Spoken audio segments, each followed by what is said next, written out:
5v5 regional matches. We've had marksman mode, and all of that is well and good. But ladies and gentlemen, it's time to get down to business. Now 30 men entered and only 16 remain. Ladies and gentlemen, welcome back to the 2015 All-Star 1v1 Tournament.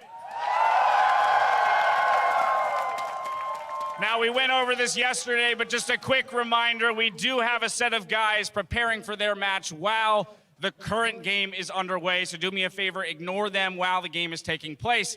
And now it's that time. It's that time to meet our first two contenders that will be taking center stage on the Howling Abyss. First up, on the blue side for Team Ice, hot off his command. Oh, we are backwards right now.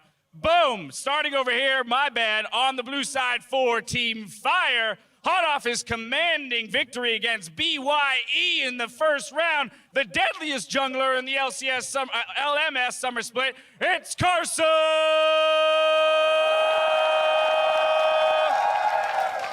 And his opponent on the red side for Team Ice, with a win over the world's MVP under his belt. Give it up for Clearlove!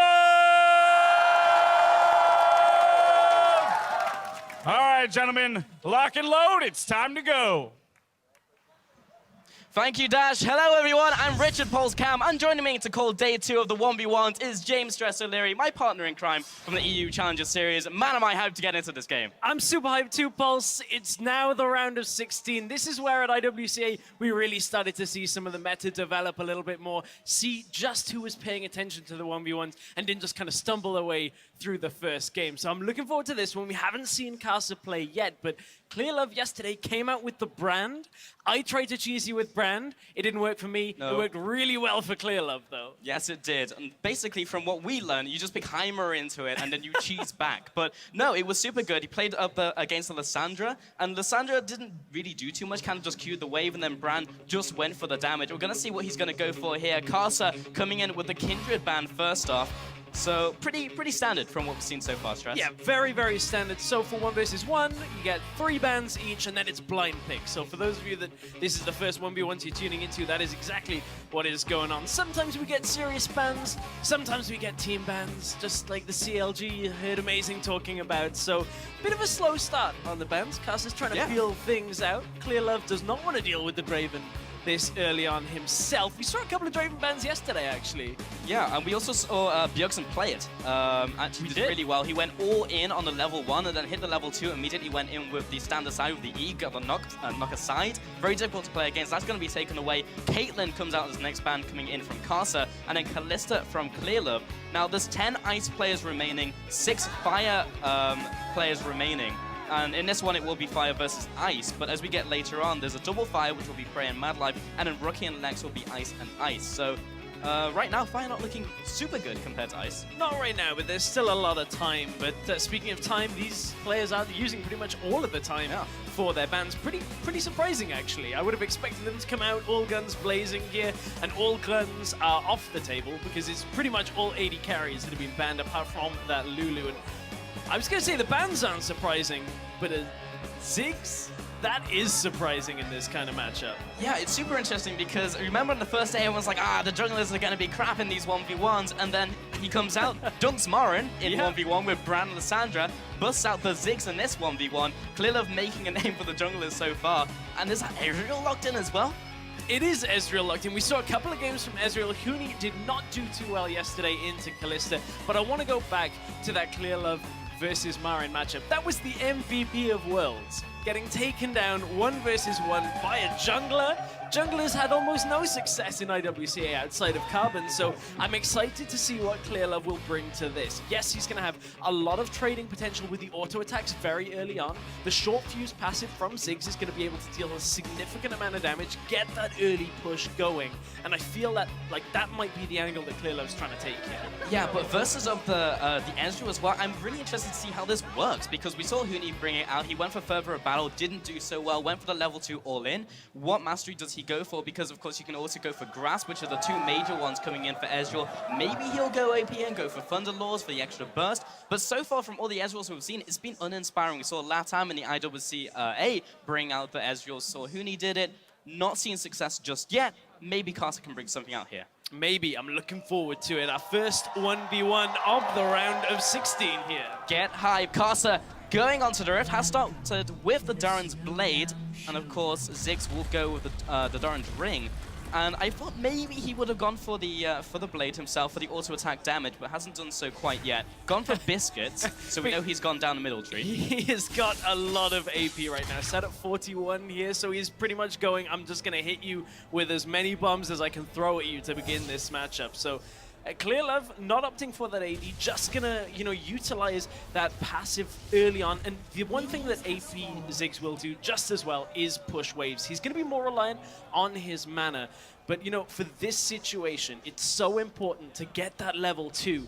It's the 7th minion of the game will get you level 2. So the first minion off that second wave will get you an early level 2. We'll see how Karsa can kind of combat the push here from Ziggs. Yeah, so far neither players are actually pressuring these minions too hard, and it's just the auto attacks and bombs coming out from Clearlove. So they're actually pushing the wave and trying to get that level 2 immediately. So they're going to be a little more defensive in this 1v1. Bit of housekeeping as well. Needs to keep track of those summoner spells. Got the Ignite and Flash coming in from Karsa. So Flash has opted for the Thunderlords here as well. So Grasp of the Undying on Karsa for that added sustain. Clearlove is going for that more damage. So if he can get multiple auto attacks off in this rotation, if he can get Karsa onto the Hextech minefield, that Thunderlords should proc fairly quickly. Yeah, so actually Ezreal into Ziggs isn't too bad because you can skirt around all of the skill shots, you can Arcane Shift out of it. So if he knew that Clearlove was actually, prepping this into the game, then this is super smart. But okay, so Grass going on to Karsa means that I'll proc on the Q as well. Didn't see that from Huni, he went for Fervor, then went for the All-In. So this type of playstyle, you're trying to stay in combat by hitting the minions and then hit them with the Q. And you can see these two trading off fairly evenly right now, but the cannon being alive for Karsa is going to now push his wave towards Clearlove ever so slightly, about 2 minions in it on this push. That means Karsa is just going to be able to just creep Clearlove further back, and try and get Clearlove to get that minion aggro, because the minions are one of the really big things that you have to control very well on this map. If you can get the ranged minions to aggro onto your opponents by them stepping forward and auto-attacking you, it really turns around trades significantly. Yeah, but it's very hard for that to happen in this matchup when both of them are so long range. Ezreal, if he feels under pressure, will farm at range with the Q, as you saw there. Clearlove has super long range on the bombs, so even when you're going for these auto-attacks, maybe the melee minions will aggro you, but then you just run away. Yeah, exactly. Melee minions you just don't really care about.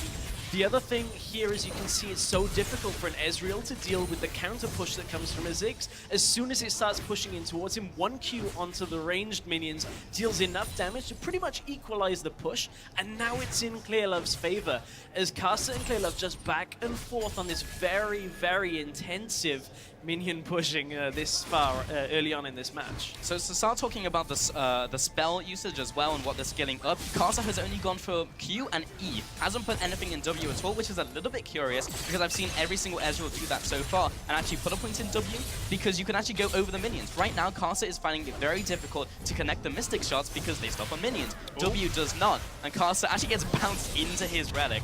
Will take a bit of damage from Clearlove as well. And that's a massive amount of damage there. The key thing to watch in that is not only was he taking damage from the abilities, the spells, but that cannon creep from the wave deals so much damage. It's about comparable to a champion auto attack. So as soon as you introduce that into the mix, Clearlove should be able to favorably trade against Karsa time and time again. And you can see he burns the health potion from it. Yeah, Clearlove getting a lot of value from getting the CS as well because it will give him the extra mana. He used all of his mana to go for that combo on Karsa. Now he's able to get a bit of it back. And that is the optimal, basically, the optimal way to throw out skill shots. If you can hit the minions and also hit the opposing champion, you win. You control the wave and you kill them. You don't win yet, Pulse. 100 minions, the kill or the tower. That's how you actually win. But I like it. It's one of those steps towards It's getting there. The journey, man. It is. And the journey sometimes is where all of the intense play comes from. We saw Froggen versus Faker just get really late on with the minion pushing.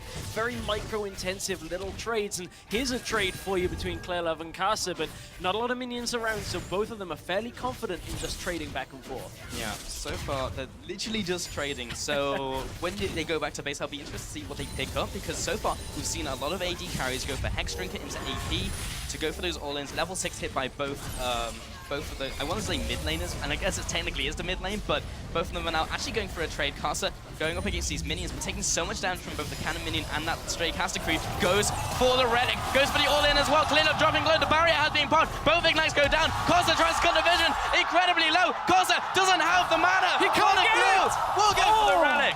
And now the mana is in favor of Clearlove. Karsa just wasn't quite in range for the auto attack. I love what Clearlove was trying to do there. Uses the ultimate early to push the minions, force Karsa away from the health relic, and try and control the map for himself. He had the cannon minion in the wave. It aggroed onto Karsa very, very close. And Clearlove, he missed a bouncing bomb. It was point blank, and it kind of just dropped at his feet like just a marble rolling along the floor. Was not enough. And Clearlove, at this point, all of the summoners have been used on the map. Clearlove recalls for a very cost-efficient item on 1 versus 1. Catalyst the Protector.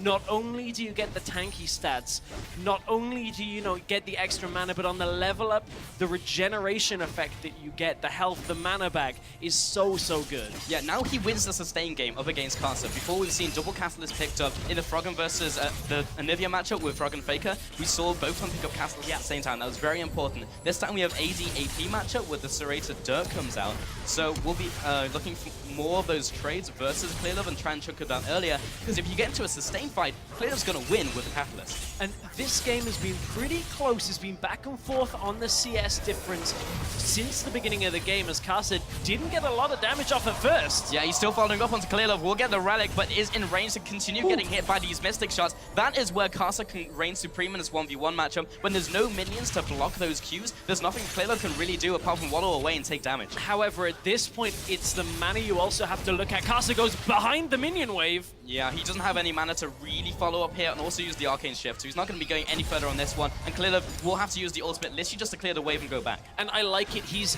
maintaining the CS lead that he has here. 74 CS to 65. He's finally managed to open up quite a large window here, and Karsa trying to recall outside of vision. Clearlove doesn't know he's there, but there's too many minions. Yeah, I like that from Clearlove. Immediately places down the ward, gets vision of Karsa, stops the recall. Who does that really benefit? Clearlove does want to keep him in lane because he'll have the sustain. Also on his side of the map, we'll have the relic soon. Not only that, but he has the push. He's forcing Karsa to lose minions time and time again by holding him here. 80 CS to 68. This gap is going up every single wave. And Karsa doesn't have anything in his items or anything in his kit to keep his mana up right now. He's really just trying to get the damage down. And when we saw him push Clearlove to the tower, that was his biggest chance really to get something going. Now Clearlove has forced Karsa to stay. This is so difficult. And we're starting to approach 100 minions as well. Karsa will dive after Clearlove, try and get some extra damage down. He really needs this relic. Oh! Knocks him out of range. The tower shot as well. And the first blood goes to Clearlove. Really, really well played by Clearlove. That's one of the drawbacks of playing Ezreal for Karsa, is to get most of your damage, you have to bypass the minion wave, go past the range creeps. And there was really nothing Karsa could do. He had to try and do something here, and you can see, watch for that satchel charge. Brilliant placement. Knocks Karsa away. Clearlove, that right there was a great 1v1 That play. was so sick. Both gets the tower shot and the relic, read the situation perfectly, knew he drew him into the situation where Karsa had to go in for the trades, had to grind him out, and it didn't happen. And that was just so well played by Clearlove. And who said junglers aren't going to be good in this 1v1s? I did. I was wrong. I was wrong. Me too, actually, Clearlove honestly. actually is doing a really good job. He's come Yeah. out with 2 picks that nobody else is playing. First, he brings the brand, and pretty much all in Lissandra manages to get Mara. Now he brings out a Ziggs, controls the map wonderfully, brings Karsa into danger, and really shuts him down. That was a great, great 1 versus 1. That was fantastic to start these off. We've got another 3 to go as well. I'm so excited for this. We have Kira Bjergsen up later as well. Mad Life and Prey should be exciting. Rookie and Lex will be closing it out. So many good matchups to come. Yeah, so many good matchups. And, you talked about Kira and Bjergsen. That's actually our next matchup, Yeah. Ross. I cannot wait for that Man, one. my boy Kira, he's going to come out here. He's going to take the 1v1. This will be the real test, though. He faced Darius before. It was a difficult matchup in the IWCA. Literally unstoppable. Right, we've been talking about it a lot. I think it's about time. Let's head down to Riftside and get our players introduced.